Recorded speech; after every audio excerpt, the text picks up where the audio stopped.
You seem comfortable out there. I'm sure you will get your PPL in no time. There's a laptop in the office that shows all the certification information you'll need for your PPL exam. Take a look.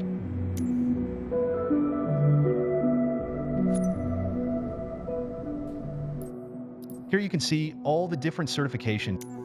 Your first step is to work towards your private pilot. All the training lessons you'll need to pass the PPL exam are available here. Make sure you're comfortable with these before taking the exam.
Welcome to Sedona. I'm Captain Jess Molina, and I'll be your instructor. For this lesson, we're going to start on the ground and focus on some basic concepts. Fundamentals every pilot needs to know before hitting the skies. This is your plane, a classic, the Cessna 172. Take a look around it. In the simulator, anytime you want, you can easily switch to cursor mode.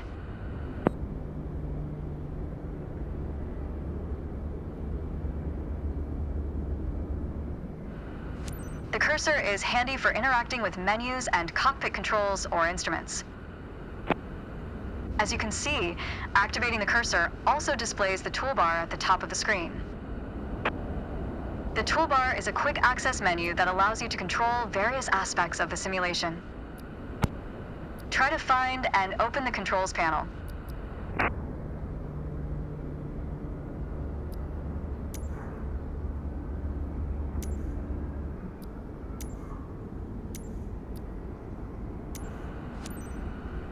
The controls panel is a useful reminder of the button layout for the devices you're currently using.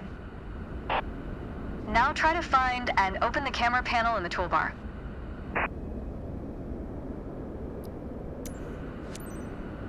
The camera panel allows you to access the various views and camera modes of the simulation. Go ahead and close all the panels for now. In front of you is the yoke, the primary means of controlling the aircraft. In the simulation, you will be controlling the aircraft with your peripherals of choice. So, let's hide the yoke for now.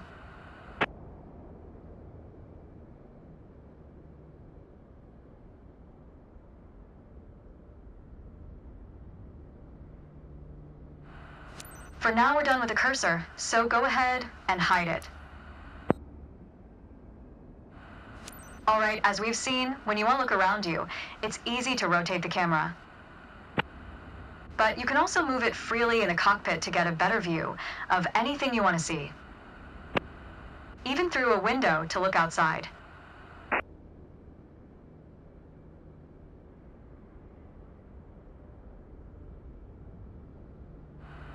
Now, reset the camera to its original position.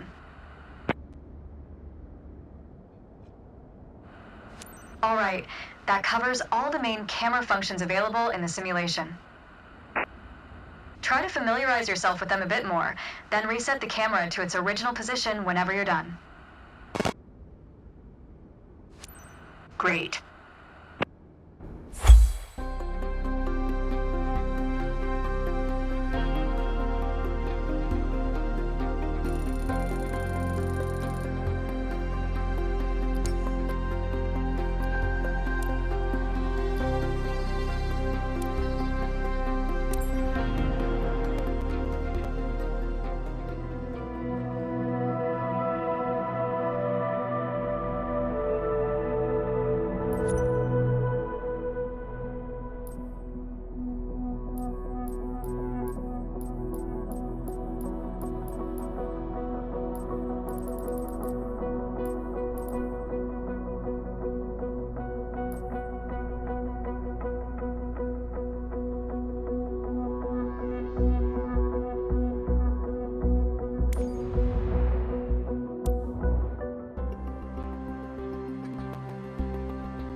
Let's get you familiar with the aircraft, a Cessna 172, and a few commands to navigate it through the skies.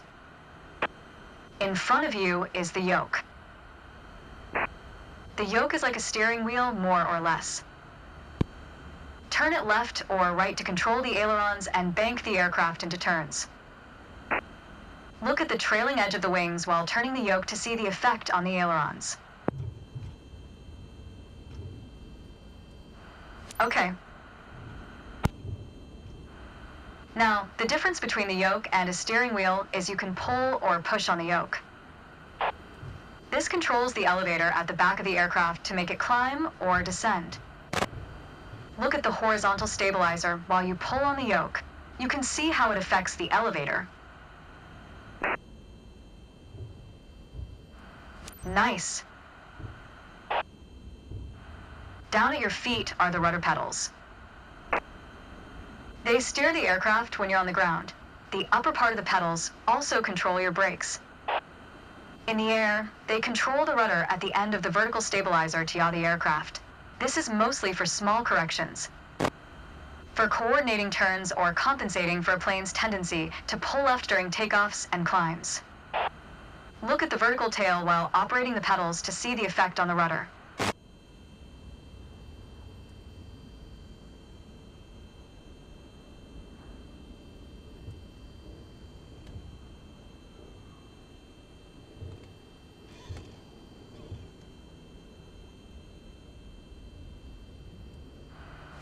Great. Last but not least, the throttle is located near the center of the cockpit. Pushing forward will increase power. Pulling back will decrease power. First, look at the throttle and select it.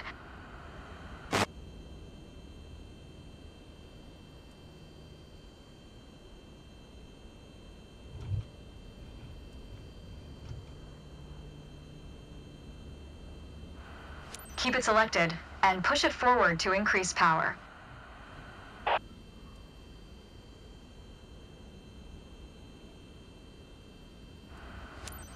is increased.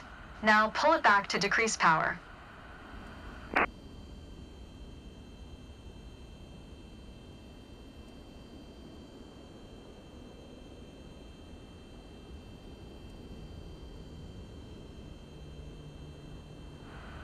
Power is decreased. Now we'll do the same without focusing on it. Deselect the throttle. Look away from the throttle and increase power. Set your throttle to idle. Excellent. When the engine is on, you'll be able to see the power change on your RPM indicator. You will find it on your PFD screen in the top left corner. This tells you how fast the engine is spinning in hundreds of revolutions per minute.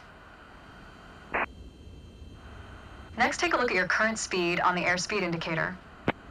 It's on the left on your PFD screen.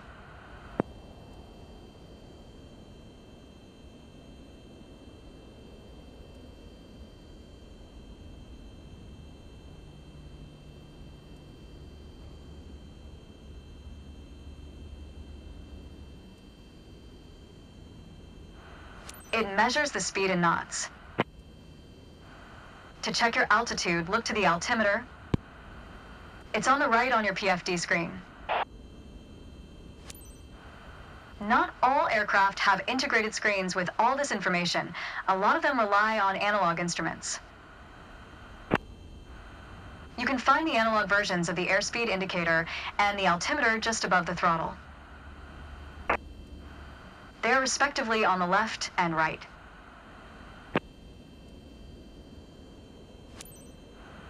The analog altimeter has 3 hands similar to a clock. The long, thick pointer indicates 100-foot intervals. The short, thick one is 1,000-foot intervals, and the long, thin one counts 10,000-foot intervals. That's all for today. Next time, we'll see how it feels in the air.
Demonstrate pitch, I've drawn 3 lines on the windshield.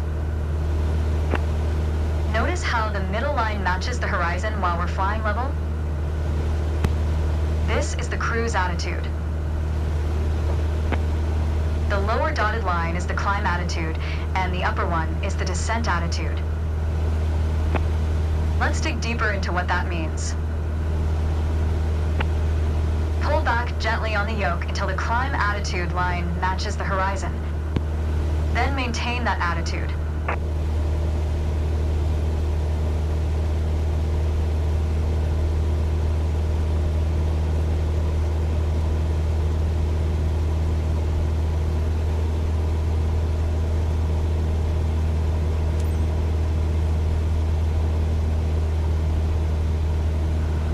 According to your altimeter, we're gaining altitude. But we're losing airspeed, proving you can't avoid basic physics while making a climb. That's good. Keep working on it, you'll get better. Now, let's level back out. Our speed is increasing and our altitude is stable. That's good. That's okay. Push gently on the yoke until the descent attitude line matches the horizon. Then maintain that attitude.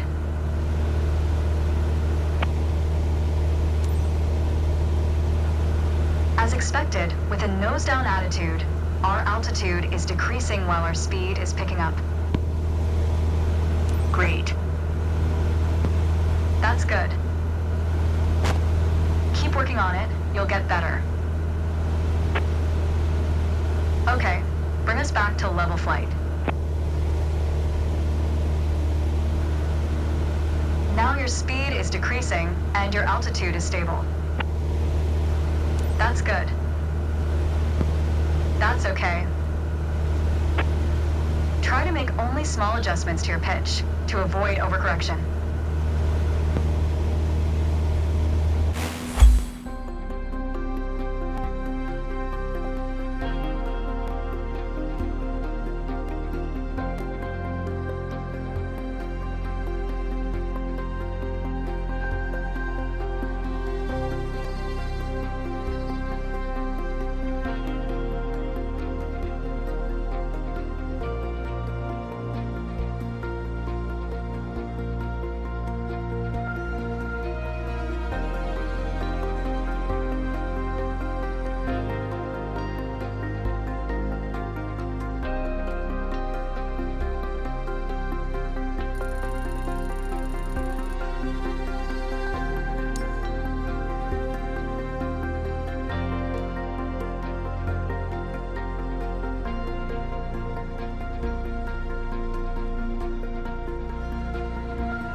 For this lesson, we're going to use a line drawn on the windshield to indicate the cruise attitude.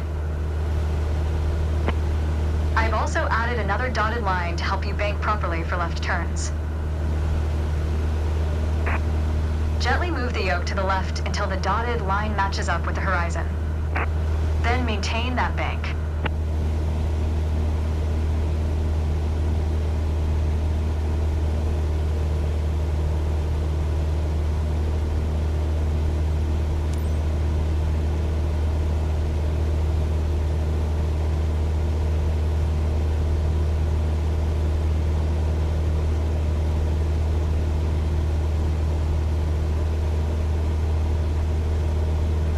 That's good. Watch your altitude. It wasn't constant during the turn. Now, let's see you level back out.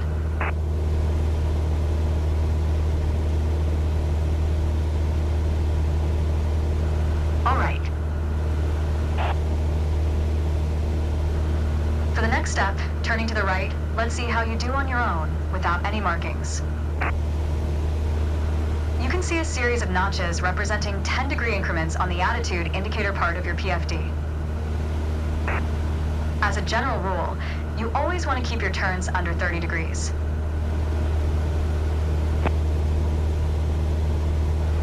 Start banking right until you're lined up with the second notch to the right on the attitude indicator. Then, maintain that 20-degree bank while remaining at the same altitude until I ask you to stop.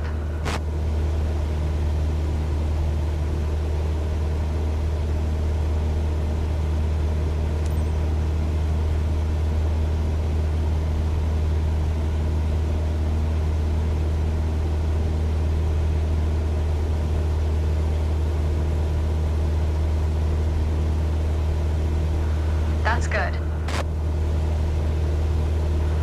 Keep working to maintain a constant altitude during the turn. Level us back out now.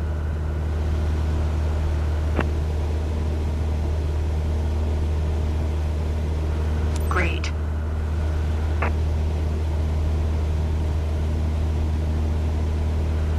Remember, during a turn the aircraft tends to sink, you need to pull on the yoke to compensate.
Let's talk about the throttle.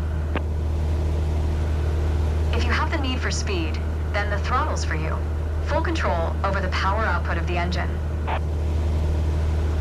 In the Cessna 172, that relates directly to the RPM displayed on the tachometer on the PFD.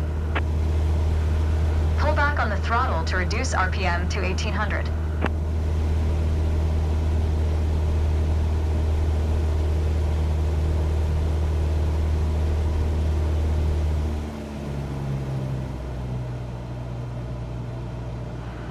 Look how your speed and altitude are also decreasing.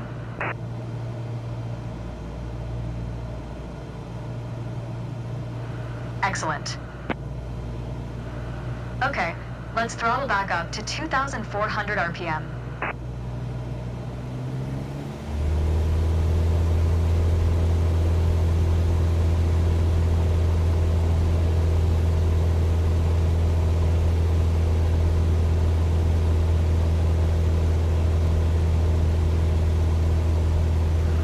Your speed is increasing now.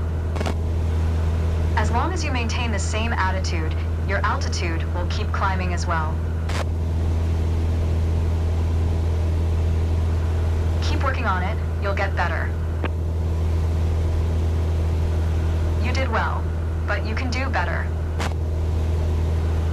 Practice getting comfortable with the relationship between the throttle and RPM.